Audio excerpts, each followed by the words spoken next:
Hi, I'm Mark Polton. I'm a real estate investor here in the greater Charlotte, North Carolina area. I'm what you call a no frills, no thrills real estate investor. If you're looking for somebody flashy driving a nice Lamborghini or something like that, go check out some other channels. This channel, I just share my thoughts and opinions on whatever's been taking up my thought process recently. So the YouTube app hates me. This is probably my fifth or sixth attempt at trying to share my thoughts on deeds. Gosh, I don't know why I can't get the darn videos to upload. But it amazes me when I talk to people in this industry and they don't know really about deeds.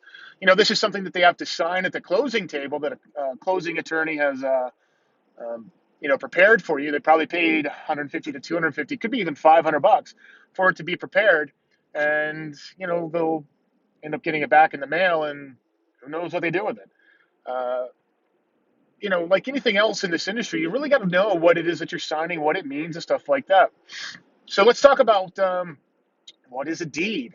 So a deed conveys an ownership interest in a property. That's the basics of it. I'm sure some attorney is going to get on here and be like, "Oh, you did this wrong. It's not quite right." Well, in a layman's term, that's what it does. And by convey, you can also say transfer. So in your typical transaction, you're going to go to a closing attorney, and the grantor, right, is the person who's transferring their or conveying their ownership interest to a grantee, usually you, the buyer. Um, and you don't have to sign it. The grantor signs it, and he's basically just signing over his ownership interest. And that's basically the receipt for the property. It's what actually proves you own it. Um, so there's three basic types of deeds that I deal with. There might be some more. I'm not really familiar with the tax foreclosures or, some of the other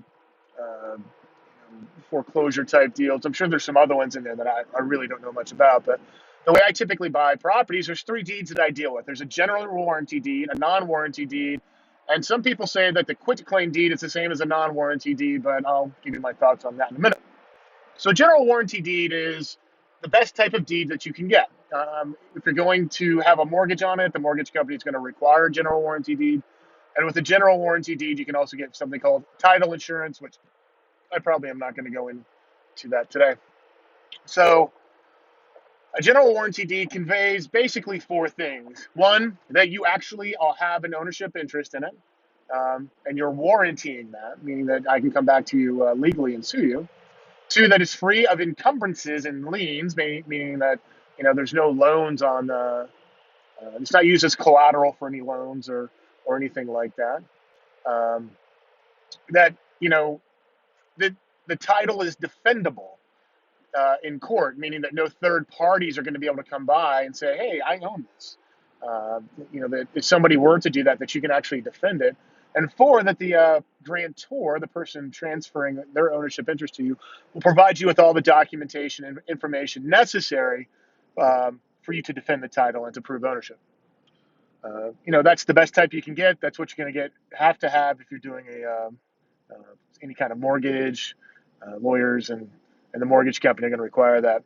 The next type is a non-warranty deed. And basically the non-warranty deed says, listen, I'm transferring, if I have an ownership interest, I'm transferring it to you.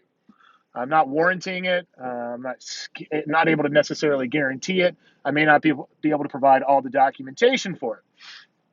There's definitely a suboptimal type of deed that you're gonna get, but there's a lot of situations where it's the only possibility to make it happen.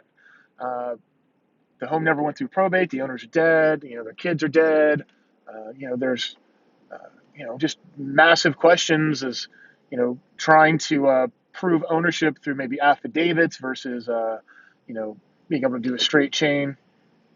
It can titles can get very very complicated. Now, the last type is a type of non-warranty deed. It's called a quit claim deed. Some people call it a quit, Quick claim deed. It's not. It's a quit, Quit. Basically, I'm quitting any claim I have to this. Now, it's my opinion that you shouldn't use this. I think the counties hate quit claim deeds. Title companies definitely hate it. You're not going to get title insurance. Closing attorneys hate it. If they're doing a title search, which is basically going back through the record of ownership from probably when the state became a state, They hate it. It's very amateurish. You can accomplish the same thing using a non-warranty deed. I think it's just the more professional way to go.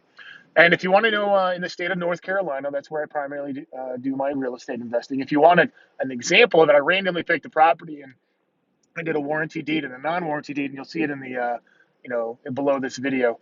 I'll have links to it.